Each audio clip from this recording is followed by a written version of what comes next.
Ja moi, se on taas Filocastin aika.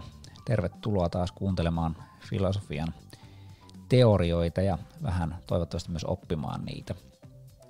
Tällä kerralla lähdetään miettimään normatiivisen etiikan teorioita, eli sitä, että minkälaisia ohjeita tai nyrkkisääntöjä me voitaisiin antaa sitten ihmisille, jotka pohtii ja joutuu tämmöisiin moraalisiin pohdintoihin. Eli nämä kannattaa ennenkin ottaa tämmöiset normatiiviset etiikan teoriat, niin kannattaa ottaa tämmöisenä välineinä. Eli siinä mielessä välineinä, että jos joutuu tämmöisen hyvin vahvaan moraaliseen pohdintaan, esimerkiksi vaikka kohtaa jonkun moraalisen ongelman ja sitten arvioi sitä, että miten tässä pitäisi toimia, niin nämä normatiiviset etiikan teoriat nimenomaan antaa teille niin kuin, tämmöisiä näkökulmia siihen, että mihin kaikkiin asioihin tässä nyt kannattaa kiinnittää huomiota. Luonnollisesti se voi olla hyvin hankala tilanne, et en tiedä, onko siinä sellaisessa tilanteessa niin kuin kovin mahdollista lähteä pohtimaan näiden teorioiden avulla, mutta jo se, että te olette oppineet ne teoriat nyt tässä vaiheessa, niin antaa teille sitä näkökulmaa sit siinä tilanteessa toivottavasti niin kuin tehdä moraalisesti oikea päätös.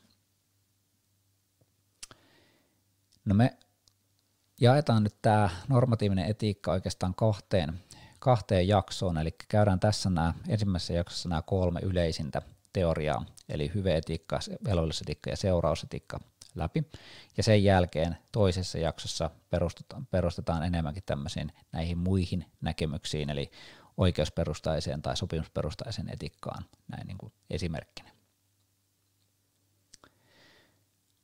Ja tässä jaksossa tosiaan lähdetään ensin hyve-etiikkaan, käymään läpi sen hyviä ja näitä ongelmallisia puolia, sen jälkeen siirrytään velvollisuusetiikkaan ja sitten viimeisenä käydään seurausetiikkaa läpi.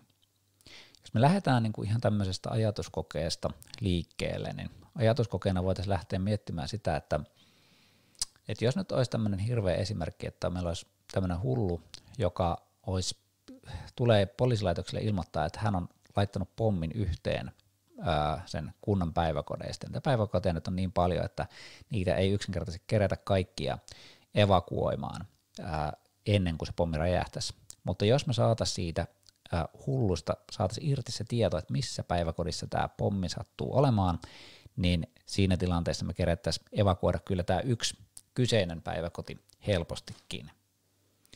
Ja nyt sitten tässä tulee sellainen moraalinen kysymys siitä, että pitäisikö meidän niin kuin pakkokeinoin, eli toisin sanoen kiduttamalla ottaa tältä hullulta tämä kyseinen tieto sitten irti. Ja nyt aika moni meistä varmaan niin kuin ajattelee sitä, että kyllä tässä tapauksessa niin kuin kiduttaminen olisi oikein. Jos me pystytään niin kuin, välttämään se, että viattomat pienet lapset siellä joutuisi sitten tämän kyseisen teon uhriksi, niin onhan pienempi paha se, että me vähän kidutetaan sitä niin kuin hullua siinä tilanteessa, ja samalla me pelastetaan niitä pienten lasten henkiä siellä. Mutta jos me niin kuin katsotaan sitten Suomen tilannetta, niin suomalaisessa yhteiskunnassa me ei lähdettäisi kuitenkaan kiduttamaan, eli me ollaan sitouduttu ihmisoikeuksiin ja ihmisoikeusjulistukseen, me ollaan ratifioitu nämä ihmisoikeudet, eli vahvistettu allekirjoituksella, ja silloin me ei lähdettäisi kiduttamaan edes tässä tapauksessa.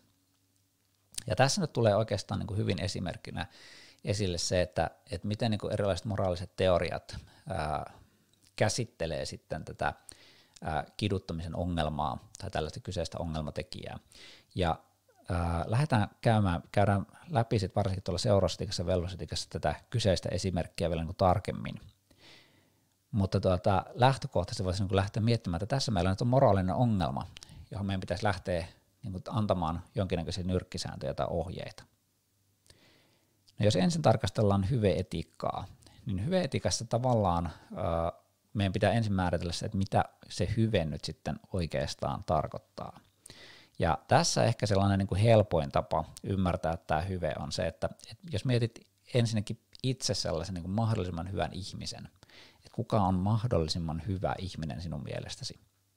Usein tässä tapauksessa tulee niin kuin mieleen tällaiset suurmiehet, esimerkiksi vaikka suurmiehet tai suurnaiset luonnollisestikin, mutta aika usein ne tahtoo olla tässä patriarkkaisessa niin kuin maailmassa miehiä, mutta esimerkiksi Jeesus tai Mahatma Gandhi tai Nelson, tai näitä niin kuin tulee tosi paljon tällaisia niin kuin ihmisiä, jotka on tavallaan nousseet tavallisten ihmisten yläpuolelle. Tai sitten naisten puolelta niin kuin äiti Teresa esimerkiksi on tällainen, joka ajatellaan, että hän nyt olisi tämmöinen stereotyyppinen esimerkki siitä moraalisesti hyvästä ihmisestä.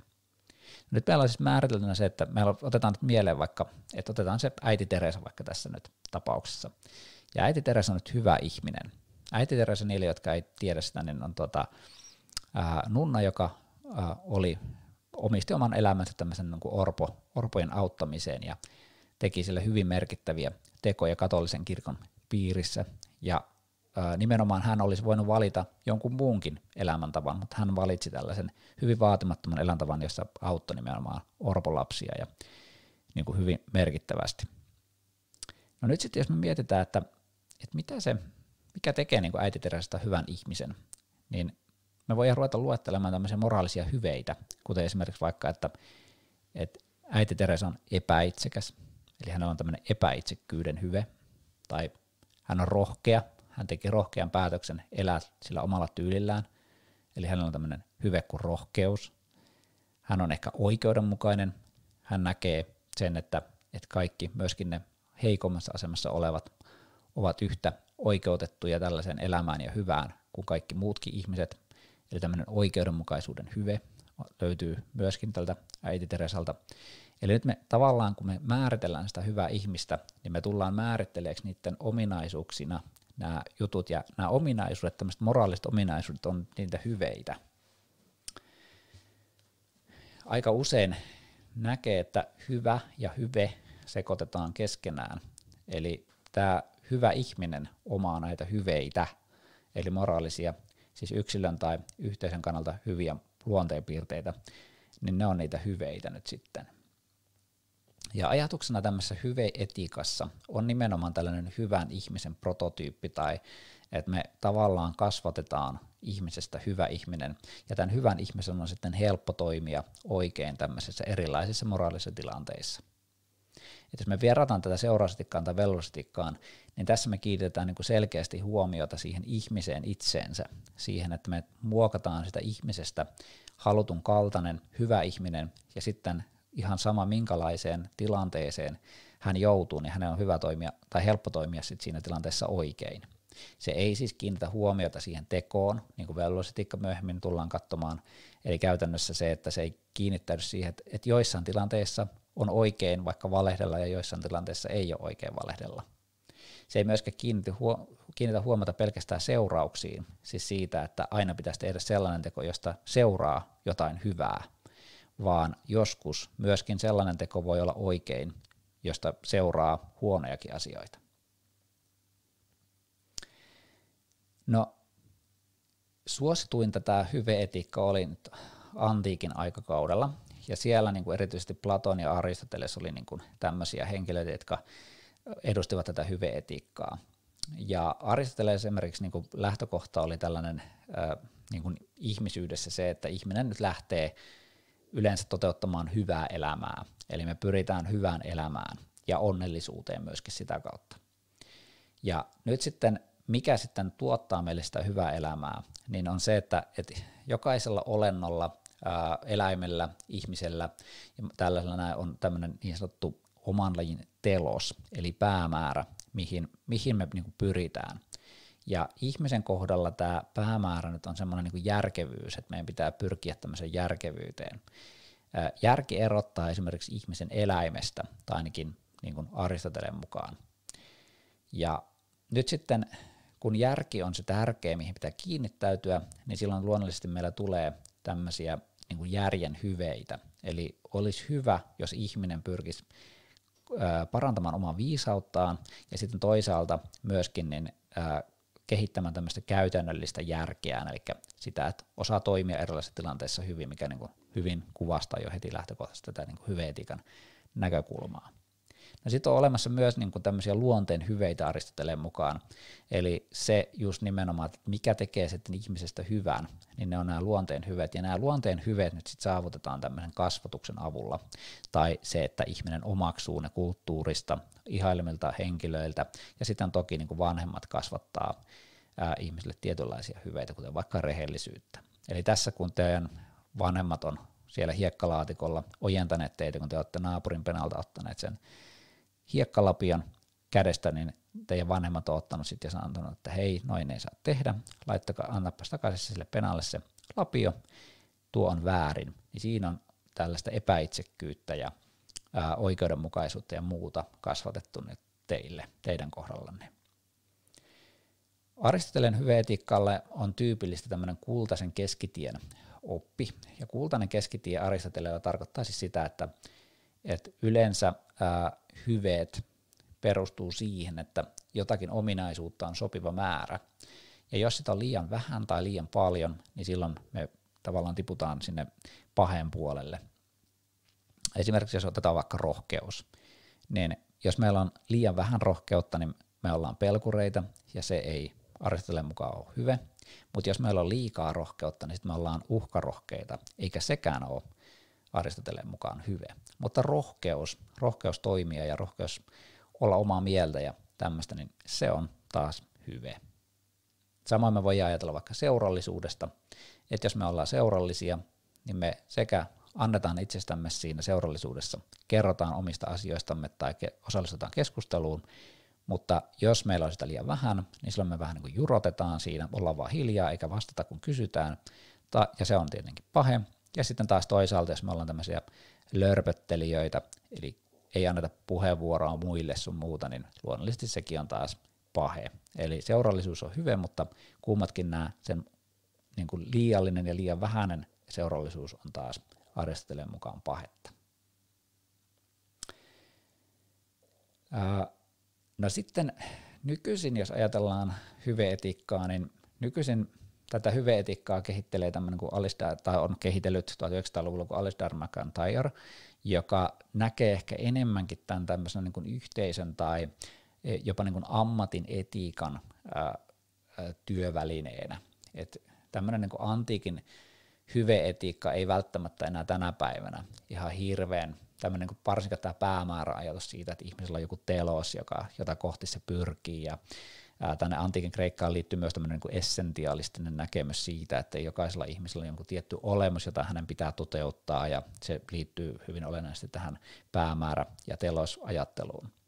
Mutta jos me niin kuin ajatellaan tätä päivää, niin meillä ei ehkä nämä sillä tavalla enää niin kuin ole kovin ajankohtaisia tämän kaltaiset niin kuin essentiat sun muut, vaan me tullaan myöhemmin käsittelemään sitten eksistentialismia esimerkiksi, joka on tämmöinen essentialismin omanlainen niin kuin vaihtoehto siihen. Niin nykyisin me tosiaan nähdään ehkä tämä hyveet tämmöisenä niin kuin jonkun vaikka ammatin edustajana, että jos me mietitään vaikka hyvää lääkäriä, että minkälaiset ominaisuudet tekee hyvän lääkärin tai millaiset opettajan hyveet voisi olla, että opettajan täytyy olla varmaan oikeudenmukainen, eli kohdella kaikkia opiskelijoita samalla tavalla, jos ei niille sitten ole jotain tiettyjä tekijöitä, jotka oikeuttaa sen eri lailla kohtelun. Tai sitten opettajan kai tarvii olla kuitenkin jollain tavalla rehellinen ja auttavainen ja niin poispäin. Ja silloin me luetellaan just näitä hyveitä.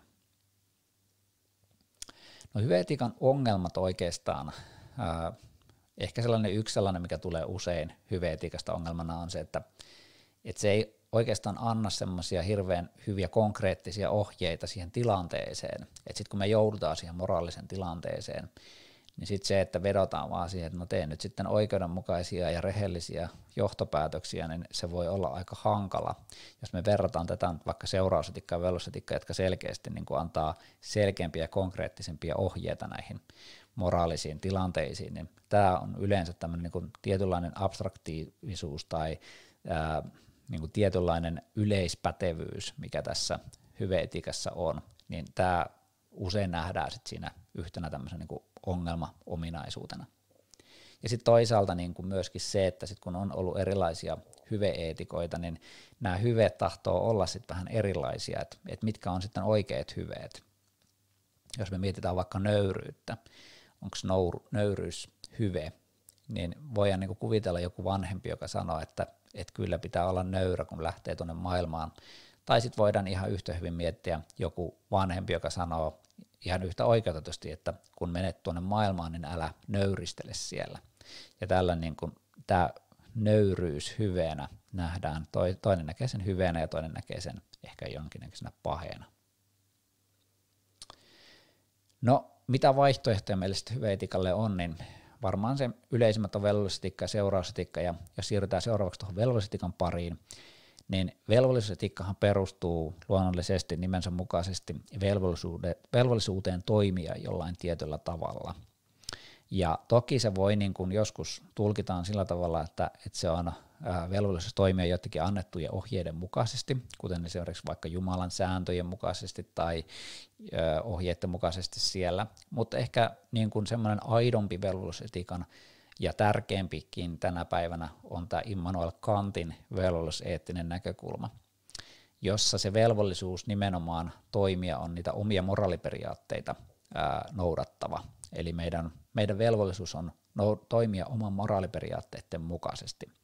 Ja nyt tämä oma moraaliperiaatteiden mukaisesti ei tarkoita sitä, että jokainen nyt voisi toimia oman mielensä mukaisesti, vaan niin kuin mikä hänelle itselleen on eduksi, vaan nimenomaan tässäkin keskitytään hyvin vahvasti siihen niin kuin järjelliseen puoleen siinä. Kantin velvollisuusetikkaa käsitellessä niin ei voi olla mainitsematta tätä kategorista imperatiivia.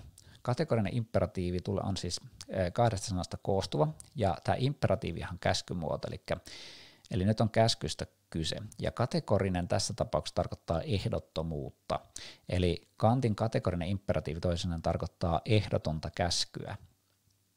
Ja tämä ehdoton käsky tarkoittaa siis sitä, että kun me annetaan joku tämmöinen moraalinen ohje, niin me muodostetaan nimenomaan sellainen ohje, joka on ehdoton ohje. Eli se ei ole niin kuin yksittäiseen tilanteeseen, että sitä ei käytetä sillä tavalla, että no tässä tilanteessa on hyvä toimia tällä tavalla ja jossain toisessa tilanteessa olisi hyvä toimia toisella tavalla, vaan nimenomaan me kiinnitetään huomiota siihen, että kun me annetaan joku tämmöinen moraalinen ohje vaikka siitä, että pitäisikö valehdella, niin me annetaan sellainen, että jos me ollaan sitä mieltä, että me ei haluta, että ihmiset valehtelisi toisilleen, niin silloin me ei saada missään tilanteessa valehdella. Eli sillä tavalla se on ehdoton.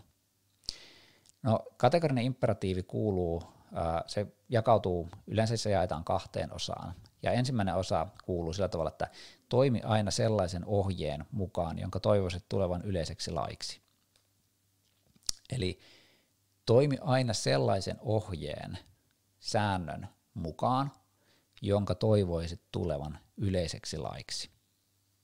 Eli käytännössä meidän pitää miettiä se, että ei sillä tavalla, että mitä minä haluaisin niin kuin tulevan minun edukseni, että kaikkien pitäisi antaa minulle rahaa, haluaisin sellaisen lain, että kaikki antaa minulle rahaa.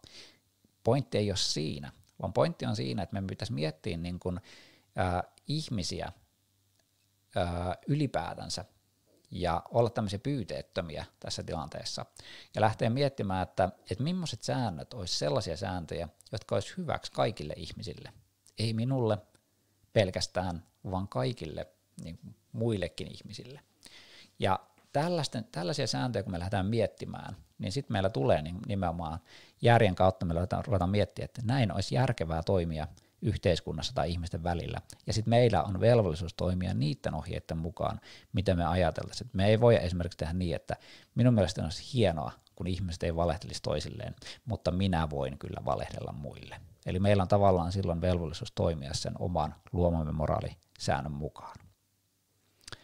No toinen kohta tästä kategorista imperatiivista yleensä kuuluu sillä tavalla, että älä koskaan kohtele toista ihmistä pelkästään välineenä, vaan aina itseisarvona sinänsä. Ja tämä tarkoittaa nyt sitä, että nimenomaan tämmöistä niin kuin pyyteettömyyttä, että kun me tehdään tämmöisiä sääntöjä ja ohjeita, niin meidän pitäisi miettiä nimenomaan sitä kaikkien ihmisten hyvää siinä. Että jokainen ihminen on arvokas ja jokainen ihminen on nimenomaan itseisarvo siinä mielessä, että meidän pitää pyrkiä näiden sääntöjen mukaan toteuttamaan heidän hyväänsä. Mehän ollaan toisillemme jatkuvasti välineitä. Esimerkiksi nyt vaikka minä olen teille väline siinä, että minä kerron teille näitä asioita, ja joku saattaa esimerkiksi, jos te olette lukio-opiskelijoita vaikka, niin te saatatte saada tästä tietoa, jonka avulla te pääsette kurssista läpi ja niin poispäin. Minä olen toiminut teille välineenä. Mutta sitten taas toisaalta minä olen myöskin itseisarvoinen olento, jota ei voi koodella ihan millä tavalla tahansa. Ja yleensäkin me ollaan niin kuin, toimitaan toisillemme kyllä välineellisesti ja ollaan niitä välineitä, mutta meidän Kantin mukaan aina pitää muistaa se, että jokainen ihminen lähtökohtaisesti kuitenkin on itseisarvoisesti tärkeä olento. No, Immanuel Kantin kategoriseen imperatiiviin siis kuuluu tämmöinen ehdoton käsky, ja toki siihen kuuluu myöskin sit se, että niin kun, jotta me pystytään olemaan moraalisia, niin se tiettyjä ominaisuuksia pitää löytyä. Ensinnäkin ihmisen pitää olla tämmöinen autonominen, eli meidän pitää niin kun pystyä itse päättämään se asia siinä tilanteessa. Jos meitä esimerkiksi uhataan vaikka pyssyllä ja että nyt teet tuon ja tuon, niin silloin me ei itse tehdä sitä päätöstä, vaan meidät pakotetaan tekemään se joku päätös siinä. Toisaalta Immanuel Kant kiinnittää huomiota tämmöiseen objektiivisuuteen, eli nimenomaan tämmöiseen niin kuin järkipohjaisuuteen, että moraali ei voi olla subjektiivista, siis se ei voi olla sillä tavalla, että vaikka sääli ja tunteet ja kaikki tämmöiset näinikäisesti ratkaisisi meille sen moraalin niin kuin lopputuloksen. Kantilla oli esimerkiksi tällainen esimerkki, että pitäisikö kerjäläisille antaa rahaa, niin jos meillä on niin kuin säälittävä kerjäläinen ja sitten se meidän rahan antaminen sille perustuu siihen, että meitä hirveästi säälittää se kerjäläinen, niin tämä on Kantin mukaan väärä peruste antaa sitä rahaa. Meidän pitäisi enemmänkin miettiä, että haluaisinko, että kaikki ihmiset antaisivat kaikille kerjäläisille rahaa. Ja jos me sanotaan siinä tilanteessa, että kyllä, se on ihan ok, minun mielestäni näin pitäisi olla, niin silloin meillä luonnollisesti on velvollisuus antaa sitä rahaa näille kerjäläisille. Mutta jos me ollaan sitä mieltä, että kerjäläisille ei pitäisi antaa rahaa, niin silloin me ei anneta myöskään sille säälittävälle kerjäläiselle. Eli tällä tavalla niin kuin pitää olla yhdenmukaisia niiden kaikkien sääntöjen, että se objektiivisuus on tärkeämpää kuin sitten se tunteet, tämmöiset subjektiiviset tunteet tai asenteet tai muut sellaiset, ne pitää poistaa itse asiassa sitä moraalisesta päätöksenteosta. Muutenhan meihin vaikutettaisiin jatkuvasti niin kuin nimenomaan tunnepohjaisesti. Ja sitten kolmantena vielä pitää olla tämmöinen pyyteetön, eli kun me tehdään näitä sääntöjä ja ohjeita, niin me ei voida lähteä sitä tekemään sillä periaatteella näitä sääntöjä, että ne hyödyttää nyt meitä itseämme erityisesti, vaan meidän pitää oikeasti ja aidosti miettiä sitä, että mikä on kaikille ihmisille hyväksi ja sitä kautta tehdä sitten niitä erilaisia päätöksiä siellä ja ohjeita. No, tähän Immanuel Kantin kategoriseen imperatiiviin liittyy tiettyjä ongelmia luonnollisestikin. Ja jos me nyt ajatellaan, tässä on ensinnäkin, jos me ajatellaan näitä hyviä puolia, niin palataan hetkeksi siihen esimerkkiin, mikä meillä oli alussa, eli siihen, että ei pidä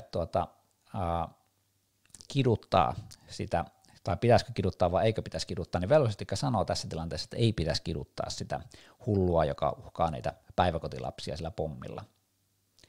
Ja tämä perustelu tässä on se, että nyt kun me kiinnitetään huomiota tähän sääntöön tai ohjeeseen, niin nyt jos me lähdettäisiin säälimään niitä lapsia siellä, ja me lähdettäisiin tavallaan niin kuin miettimään, että haluaisinko, että ihmiset kiduttaisivat toisiaan. Tämä on niin kuin tavallaan se kysymys. Me voidaan niin kuin laittaa tämä kiduttamisen esimerkki tämmöiselle janalle, että kuvitelkaa jana siihen, ja toisessa päässä janaa on se, että aina vaan saa kiduttaa, että siitä vaan pienimmästäkin syystä ruvetkaa kiduttamaan toisiaan, että tätä me varmaan nyt ei hirveästi tarvitse käsitellä. Mutta se toinen pää on mielenkiintoisempi, että jos me sallitaan kiduttaminen joissain tilanteissa, niin missä tilanteessa me vielä sallitaan se kiduttaminen? Sallitaanko me kiduttaminen esimerkiksi tässä kyseisessä tapauksessa? Monet sallisivat tässä tilanteessa kiduttamisen, mutta sitten jos me muutetaankin se päiväkoti vaikka joskus toiseksi, jossa on vaikka niin kuin rikollisia tai jotain sellaisia, jotka ei ole niin tavallaan moraalisesti houkuttelevia kohteita kuin lapset, niin nyt sitten sellaisessa tilanteessa voisi ollakin, että monet sanoo, että no ehkä tässä tilanteessa ei saakaan kiduttaa. Tai jos me saadaan selville se, että itse asiassa se onkin aika pieni pommi ja se ei aiheuta vaikka kuolemia, mutta se voi aiheuttaa vaikka jotain pintavammoja tai muuta vastaavaa, niin silloin alkaa taas miettiä, että no ehkä tässä tilanteessa ei tarvitse kiduttaa. Ja tämä on nyt se ongelma oikeastaan, että kun meillä tulee, niin kun, jos me sallitaan kiduttaminen joissain tapauksissa, niin meidän on tosi hankala laittaa sit sitä rajaa, että missä sit se kiduttaminen on sallittua ja missä se ei ole sallittua. Ja sen takia ihmisoikeuksissakin on yksinkertaisesti sanottu, että kiduttaminen joka tapauksessa on väärin. Missään tilanteessa ei saa kiduttaa. Ja silloin se poistaa tämän niin kuin ongelman siitä, että joku ajattelee, että tässä tilanteessa saa, tämä on oikeudenmukaista kiduttaa tässä tilanteessa, ja tässä tilanteessa taas ei ole. Eli sen takia, vaikka se joskus näyttäisi seurauksiltaan järkevältä, tämä kiduttaminen, niin se velvollisesti eettisesti, jos me pohditaan, niin meidän kannattaa kategorisesti, eli ehdottomasti kieltää tämä kiduttaminen, koska muuten se aiheuttaa sen tulkinnan vaaran siitä, että se kiduttaminen yleistyy myös sellaisiin kohteisiin, missä se ei missään nimessä olisi niin kuin hyväksi.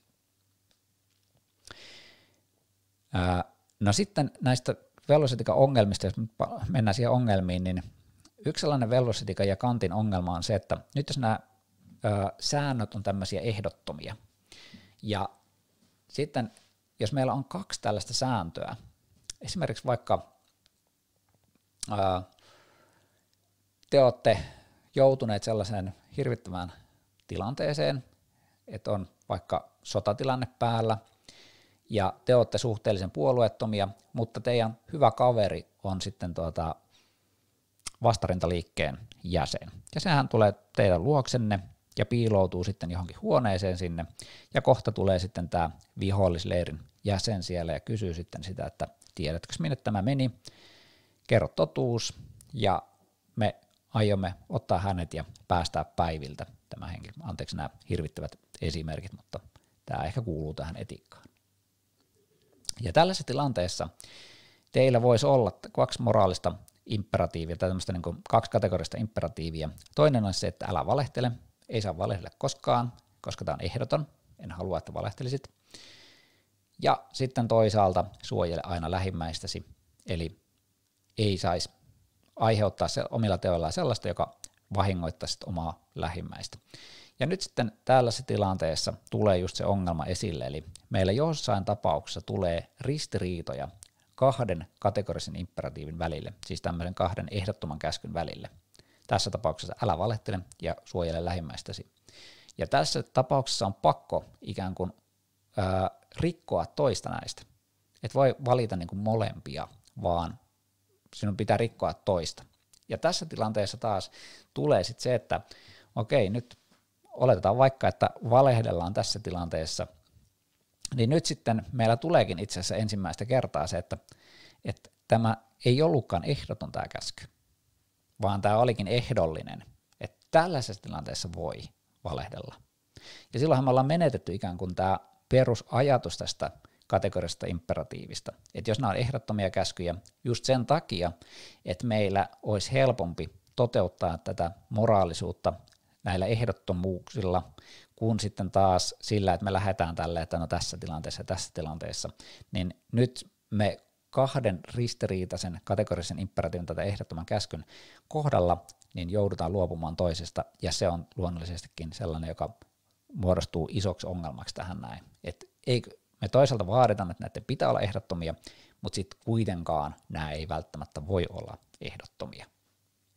No toinen ongelma tälle velvollisuusetiikalle on se, että eri ihmiset pitää sitten eri asioita sit oikeana ihan toisillekin ihmisille, et ei omasta edusta lähtien, vaan ihan ylipäätänsäkin. Ja tämän, niin kun jos ne on kuitenkin ehdottomia ja on velvollisuus toimia omien moraaliperiaatteiden mukaan, niin toki tämä aiheuttaa sitten tietynlaisia ongelmia tässä tilanteessa, niin kuin yhteiseen eloon. No sitten jos siirrytään vielä siihen viimeiseen näistä kolmesta, eli seurausetiikkaan, niin jos hyvä etiikka keskittyy tähän ihmiseen itteensä ja velvollisuusetiikka kiinnittää tähän tekoon, niin seurausetiikka luonnollisesti nimensä mukaisesti kiinnittää huomiota näihin teon seurauksiin. Ja seurausetiikassa tosiaan ne seuraukset on tärkeämpiä kuin teko, eli toisin sanoen jossain tapauksessa vaikka valehtelu on oikein, jos sillä saavutetaan paremmat seuraukset. Ja joissain tilanteissa se taas on väärin, jos sillä taas saavutetaan paremmat seuraukset. Jos verrataan vaikka tuohon velvollisuusetiikkaan, niin valehtelu on jokaisessa tapauksessa väärin. Yleensä siis väärin luultavasti kukaan ei pidä sitä oikeana niin kuin lähtökohtaisesti, kaikki saisi valehella jatkuvasti toisilleen. Ja nyt sitten seurausetiikka voidaan niin kuin ensinnäkin jakaa 3 osaan sen perusteella, että kehen nämä seuraukset kohdistuu. Egoismissa seuraukset kohdistetaan itseen, eli pyritään saamaan mahdollisimman suuri etu itselle, hyöty itselle, ja silloin muut joutuu yleensä kärsimään.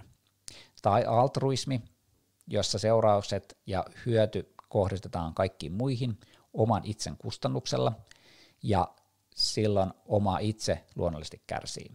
Mutta sitten se 3, joka nyt tässä tapauksessa on ehkä se merkityksellisin tämän filosofisen etiikan kannalta, on tämä utilitarismi, jossa seuraukset kohdistuvat kaikkiin ihmisiin. Tai toki myös muihinkin tunteviin ja kärsiviin ja muihin olentoihin, joihin se halutaan kohdistettavan. Utilitarismi tulee sanasta utility, eli utiliteetti, eli hyöty. Eli joskus tätä seurausetiikkaa puhutaankin hyötyetiikkana tai seuraamusetiikkana tai utiliteettietiikkana. Mutta nyt tässä tapauksessa puhutaan seurausetiikasta ja siellä utilitarismista. Utilitarismin ehkä tärkeimmät edustajat on Jeremy Bentham ja John Stuart Mill. Ja Bentham ei varsinaisesti ollut alun perin mikään filosofi, vaan hän oli enemmänkin tämmöinen lakimies, joka oli tuskastunut tämmöiseen brittihallinnon niin kuin lainsäädännön mielivaltaisuuteen. Eli siihen aikaan, kun hän oli hommissa, niin silloin tuomareilla oli tosi iso valta, eli tuomarit itse niin kuin mielivaltaisesti saivat päättää, että oliko joku toiminut oikein tai väärin. Ja niinpä hän lähti sitten kehittämään tällaista järjestelmää, jossa tämä niin kuin yksittäisen tuomarin mielipiteet ei ole se ratkaiseva tekijä, vaan että me pystytään kiinnittämään huomiota näihin teon seurauksiin ja mietitään, että seurausten perusteella se, että onko ihminen tehnyt oikein tai väärin. Ja se, mikä erottaa nyt Benthamia ja Milliä toisistaan, eli John Stuart Millia nimenomaan, niin on kysymys siitä, että onko kaikki niin kuin moraaliset seuraukset samanarvoisia. Jos me ajatellaan, niin teosta voi koitua esimerkiksi vaikka fyysistä mielihyvää, tai sitten toisaalta siitä voi myös koitua tämmöistä niin kuin moraalista hyvää tai moraalista hyötyä. Ja joskus nämä voi olla ristiriidassa, eli joskus voi olla niin, että fyysinen mielihyvä onkin moraalista mielipahaa tai moraalisesti väärin. Ja Jeremy Bentham ei tehnyt eroa näiden välille. Benthamin mielestä kaikki hyöty ja hyvä ja paha on saman arvosta, eli se fyysinen mielihyvä ja sitten moraalinen mielihyvä, niin kummatkin on täysin samanarvoisia. Mutta John Stuart Mill niin korosti sitä, että jotkut tietyt arvot ja hyödyt on tärkeimpiä kuin tietynlaiset toisenlaiset. Eli käytännössä tämmöinen moraalinen hyvä tai kokemuksellinen hyvä, esteettinen hyvä on parempaa ja merkityksellisempää kuin sitten se fyysinen, ruumiillinen hyvä, mitä siinä saavutetaan. John Stuart Milliltä on esimerkiksi tällainen hyvin kuuluisa lausahdus. Siitä on vähän erilaisia muotoja välillä esiintyy. Yksi sellainen yksinkertaistettu muoto siitä on se, että on parempi olla tyytymätön Sokrates kuin tyytyväinen sika. Tai sitten taitaa olla oikeammin, miten se menee, niin on parempi olla tyytyväinen ihminen kuin tyytyväinen sika, ja on parempi olla tyytymätön ihminen kuin tyytyväinen sika, ja on parempi olla tyytymätön Sokrates kuin tyytyväinen ihminen. Ja tällä Mill nimenomaan haluaa sanoa sen, että se moraalinen hyvyys, moraalinen pohtiminen on ihmisen ominaisuus, ja ihmisissäkin on eroa siinä, että jos niin kuin täällä on parempi olla tyytymätön Sokrates kuin tyytyväinen ihminen, niin sillä kiinnitetään huomiota siihen, että Sokrates niin kuin on jotenkin parempi miettimään näitä moraalisia näkökohtia kuin sitten taas normaalit ihmiset, tai jotka ei ole pohtineet varsinkaan sitä moraalia niin tarkkaan. Eli toisin sanoen Mill korostaa sitä, että meidän pitäisi nostaa tämmöiset moraaliset hyödyt tärkeämmiksi, vaikka ne joskus aiheuttaakin meissä jotain fyysisiä niin kuin puutteita tai jotain sellaista fyysistä nautinnon häviämistä. Jos me ajatellaan nyt vaikka yhteiskunnassa, niin jotkut ihmiset esimerkiksi niin vaikka tekee sellaisia tekoja, jotka tuottaa paljon fyysistä nautintoa, mutta sitten taas toisaalta ne ei ole moraalisesti oikein hyväksyttäviä. Ja silloin jotkut meistä ihmisistä tavallaan sillä kieltäymyksellä, kun me kieltäydytään tekemästä jotakin tämmöistä fyysistä nautintoa tuottavaa tekoa, niin me ei nautita tästä elämästä fyysisesti samalla tavalla kuin sitten taas ne, jotka tekee niitä tekoja. Ja silloin me luonnollisesti niin kuin, joudutaan olemaan siinä mielessä tyytymättömämpiä tähän elämään kuin sellaiset, jotka toteuttaa jatkuvasti sitä fyysistä niin hyötynäkökohtaa. No, Benthamia on arvosteltu siitä, että se samastaa nämä moraalisen toiminnan hyödyt sitten, niin kuin, että ruumiilliset hyödyt on yhtä arvokkaita kuin vaikka moraaliset hyödyt.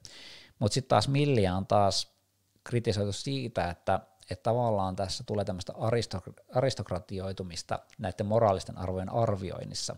Tämä aristokratioituminen tarkoittaa sitä, että Mill näkee, että toiset ihmiset on pätevämpiä arvioimaan jonkun teon seurauksia kuin jotkut toiset. Ne, jotka on harjaantuneet tässä moraalisessa pohdinnassa, niin ne on parempia tekemään ja arvioimaan näitä tekoja kuin sitten taas sellaiset, jotka ei ole sitä tehneet.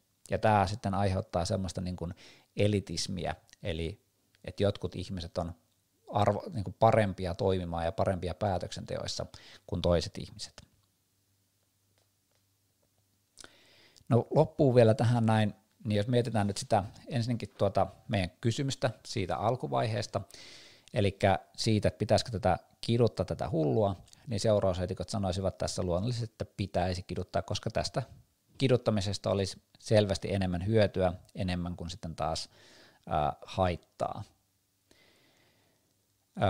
Ja vielä jos me mietitään seurausetiikkaa, niin me voidaan kohdistaa se seurausetiikka tämmöisen teko-utilitarismiin tai sääntöutilitarismiin. Ja teko-utilitarismi tarkoittaa siis sitä, että otetaan yksittäiset teot tarkastelun kohteeksi ja tehdään sitten sen yksittäisen teon kohdalla näitä kyseisiä päätöksiä. Ja sitten taas sääntöutilitarismi tarkoittaa sitä, että otetaan ja muodostetaan sellaisia sääntöjä, jotka tuottaa mahdollisimman hyvät seuraukset.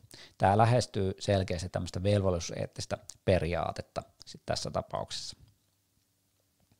Ongelmina seurausetiikassa voidaan nähdä se, että ensinnäkin se, kun me tehdään joku teko, niin me nähdään ja pystytään arvioimaan yleensä vaan ne tämmöiset niin kuin ilmiselvät seuraavat seuraukset, mutta me ei voi kaikkia seurauksia ottaa huomioon, varsinkaan niin kuin yhtään monimutkaisemmissa asioissa.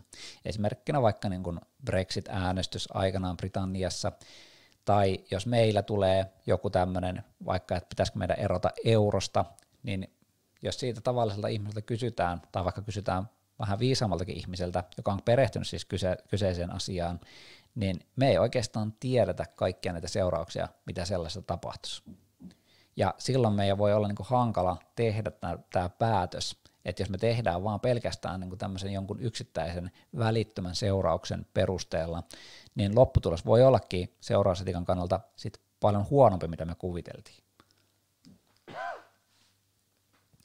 Ja sitten toisaalta, ketä meidän pitäisi ottaa huomioon siinä, jos me otetaan vaikka hampurilaisen syöminen, ja me ruvetaan syömään hampurilaista, ja mietitään sen eettistä perustetta, niin kehen sillä on seurauksia sillä, että me syödään hampurilaista.